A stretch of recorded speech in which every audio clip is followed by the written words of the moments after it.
আজ সকাল থেকেই মন বেশ ভালো ছিল, কারণ আমরা অবশেষে এসে পৌঁছেছি শ্রীক্ষেত্র পুরীতে। পুরীর সমুদ্র কখনোই আমাকে তেমনটা টানে না, কারণ সমুদ্রে নোনা জল বালি আমার খুব একটা কখনোই পছন্দ নয়। পুরীতে আসার একমাত্র উদ্দেশ্য জগন্নাথদেব দর্শন। আর আমি মনে করি জগন্নাথদেব ডাকলেই পুরীতে আসা যায়, কিন্তু আজকের দিনটা অতটা ভালো ছিল না।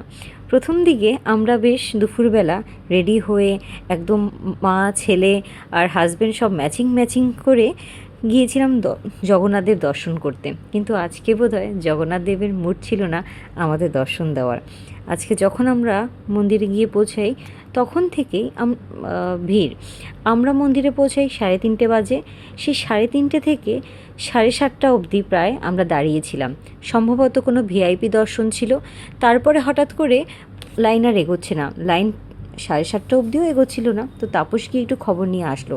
তখন ওনারা জানালেন, পুলিশরা জানালেন যে এখন ঠাকুর পুজো চলছে, বিভিন্ন কারণে আরও 1 ঘন্টা বন্ধ থাকবে।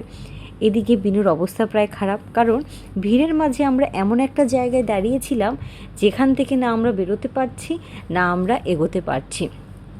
পুরীর মন্দিরে ঠাকুর দর্শন এখন চেঞ্জ হয়ে গেছে। আগে যেখানে লাইন অল্প ছিল, এখন সেখানে বিভিন্ন রেলগার্ড করে দিয়ে ঠাকুরের সিংহদুয়ার অবধি লাইন। যাই হোক, আজকে আমাদের আর দর্শন হয়নি, কারণ আমাদের সামনেই একটা বাচ্চা মেয়ে অসুস্থ হয়ে যায়, আর বিনুরও অবস্থা প্রায় অসুস্থ হয়ে যাওয়ার মতো। বিনু অনেকটাই ছোট, আর আমরা এখন ভিন রাজ্যে, তাই কোনো রকম রিস্ক না নিয়ে আমি আর তাপস মন খারাপ অবস্থাতেই চলে আসি। ঘরে এসে কিছুক্ষণ এসিতে রেখে কিছুটা খাইয়ে দিয়ে বিনুকে সুস্থ করে আমরা চলে যাই সমুদ্রে, কারণ আমাদের মন এখন উথাল পাথাল চলছে, আর সমুদ্রেরও একই অবস্থা। তাই হয়তো আমরা একে অপরকে খুব ভালো করে এখন বুঝতে পারবো। দুটো চেয়ার ভাড়া করে কিছুক্ষণ ওখানটায় বসি, আর বিনু আমাদের সামনেই দুষ্টুমি করছিল। ওর দুষ্টুমিগুলো দেখি, আর মাঝে মাঝে এদিক ওদিক তাকিয়ে দেখছিলাম সমুদ্রের অবস্থাটা কী। পুরীর সমুদ্রের টানটা অনেক, তাই বরাবরই আমার খুব ভয় করে। বিনু আমার চোখের সামনে থাকলেও আমরা দুজনেই অ্যালার্ট ছিলাম। বিনু এখানে বেশ মজা করছে। বিনু কার্টুনে যে ছবিগুলো দেখেছে সেই রকম স্যান্ড ক্যাসেল বানাচ্ছিল, এখানে খেলছিল। বালিতে বিনুর দেখছি খুব একটা অসুবিধা হচ্ছে না। তো তাপস বলল, বিনু হয়তো মাউন্টেন পার্সন নয়, বিনু হয়তো সি পার্সন। কে জানে কে কী পার্সন। আমি বড্ড হোমসিক পার্সন। আমার মনে হচ্ছে বাড়ি ফিরে যাই, কিন্তু না, আরও একটা দিন থাকবো, আরও একটা দিন চেষ্টা করব জগন্নাথ দেবের দর্শন পাওয়ার। ঠাকুর করুক আমরা যেন কালই জগন্নাথ দেবের দর্শন পাই। আমি প্রথম পুরী এসেছিলাম আমার বিয়ের পরে তাপসের সাথে 2022 সালে। তখনকার পুরী আর আজকের পুরীর মধ্যে অনেক পার্থক্য। তখন মনে অনেক কটা ভালো স্মৃতি নিয়ে বাড়ি ফিরেছিলাম। আজকেও বেশ কিছু ভালো স্মৃতি আছে, কিন্তু আজকে মন খারাপটাই বেশি। এখানকার মানুষের ব্যবহার আজকাল পাল্টে গেছে, বিশেষ করে টোটোওয়ালাদের। অনেকটা ভাড়া দিয়ে আমরা মন্দিরে পৌঁছাই, প্রায় 200 থেকে 250 টাকা, যেটা কিনা আগে ছিল 150 টাকা।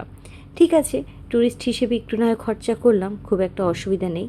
কিন্তু পুরীর মন্দিরের সামনেও মিসম্যানেজমেন্ট, যে যেখানে পারছে সেখানেই সে বাইক পার্কিং করে রাখছে। আর সব থেকে অদ্ভুত লাগলো, কোনো কারণ ছাড়াই আমরা গেস করে নিয়েছিলাম যে ওটা ভিআইপি দর্শন হতে পারে, কিন্তু ওরা কোনো রকম অ্যানাউন্সমেন্ট না করেই সেই 3:30 থেকে 7টা অবধি আমাদের দাঁড় করিয়ে রেখেছিল। তারপর নাকি তাদের পুজো শুরু হয়েছিল, তাই তাদের পুজো বন্ধ। আর অদ্ভুতভাবে ওখানকার মানুষদের মধ্যে কোনো তাড়া নেই, যদিও বেশিরভাগ মানুষই আশেপাশের মানুষ। আর ফেরার পথে টোটোওয়ালা সে প্রথমে বলল 150 টাকা আমাদের সে স্বর্গদ্বারে নিয়ে যাবে। হঠাৎ করে সে আরও 3জন লোককে তুলে নিল, অথচ দেখুন উনি আমাদের দিয়েই পুরো অটোটা বা টোটোটা রিজার্ভ করেছিল। তারপরে আমরা দুজনেই নেমে গেলাম, প্লাস যাদেরকে উনি পরের বার বলেছিল নিয়ে যাবেন তারাও নেমে গেল। উনি কিছুটা পথে গিয়ে গিয়ে আবার আমাকে বলছে উঠে আসুন। তো আমি বললাম না, আমি ঠিক করলাম যে ওই টোটোতে উঠবো না। এই স্মৃতি এই একবার নয়, এটা প্রথমবারের পুরীতেও হয়েছিল। কিছু কিছু টোটোওয়ালা অত্যাধিক পরিমাণ ধূর্ত। তারপরে যখন আমরা মিষ্টি খেতে গেলাম, এখানকার মানুষ না কথা বলে না, নানা অঙ্গভঙ্গি করে, কারণ মুখের মধ্যে আজকাল সবারই থাকে পান সুপারি বা যা কিছু হোক। যাই হোক, তারপরে আমরা এখন ঘুরছি এই সমুদ্রের সামনে, বিচের সামনে যে মার্কেট আছে সেখানে। এগুলো টেম্পোরারি মার্কেট। কি কিনবো নিজের প্রিয়জনদের জন্য সেগুলোই খুঁজছি। তো বিনু কিনলো একটা গাড়ি, এটাকে বলা হয় স্যান্ড বাইক। তাই বিনু এটা কেনার সাথে সাথেই শুরু করলো এই বালির মধ্যে গাড়িটা চালানো। আসলে বিনু তো বোঝেনি আজকেও কি মিস করলো, আর কালকেও যদি জগন্নাথ দেব দর্শন না হয় তাহলে আমরা সত্যিই অনেক কিছু মিস করে যাব। পুরী হলো 4 ধামের এক ধাম, আর শ্রীকৃষ্ণের হৃদয় আছে এই পুরীর মন্দিরে।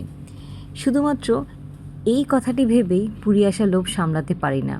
পরম আরাধ্য শ্রীকৃষ্ণকে এতটা কাছ থেকে অনুভব করতে পারবো, এই অনুভূতিটাই অসাধারণ। তাই ভেবেছিলাম বিনুকে নিয়ে পুরীতে যাব, বিনুরও জগন্নাথের দর্শন হয়ে যাবে।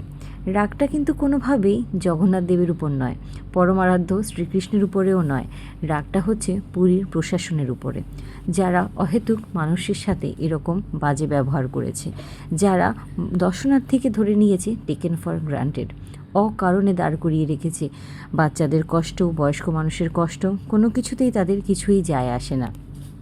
আজকে এই মার্কেটটা ঘুরেও মন কিছুতেই ভালো হচ্ছে না, তাই ডিসাইড করলাম আজকে তেমন কিছু আর কিনবো না। এই মার্কেটে সমস্ত কিছুই বড্ড চেনা, এই সমস্ত দোকান আপনি দীঘা গেলেও পাবেন। তবে হ্যাঁ, দীঘাতেও আজকাল পুরীর ধাম হয়েছে, যদিও শুনছি সেই ধাম শব্দটি সরকার আর রাখবে না। তাও ঠিক আছে, পুরীতে এসে এতটা মন খারাপ করা থেকে নিজের রাজ্যের নিজেদের জায়গায় যাওয়াটাই ভালো। আমার গুরুদেব শ্রী শ্রী বাবামণি, আমার শাশুড়ি মায়ের গুরুদেব রাম ঠাকুর, আর বিভিন্ন গুরুদেবের বই থেকে আমি জানতে পেরেছি যার যার ইষ্টনামই তার তার কৃষ্ণ। নিজের গৃহদেবতাই সব থেকে ইম্পর্টেন্ট।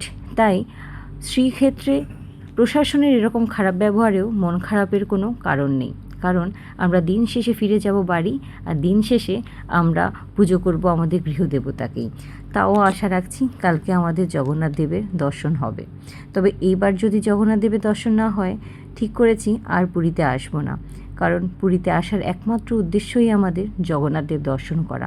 এই সমুদ্র সৈকত অনেক আছে, আন্দামান আছে, গোয়া আছে, অন্য নানা জায়গা আছে। তাই জগন্নাথ দেবের জন্যই পুরীতে সকলের আসা, সেজন্যই এসেছিলেন মহাপ্রভু শ্রী চৈতন্যদেব।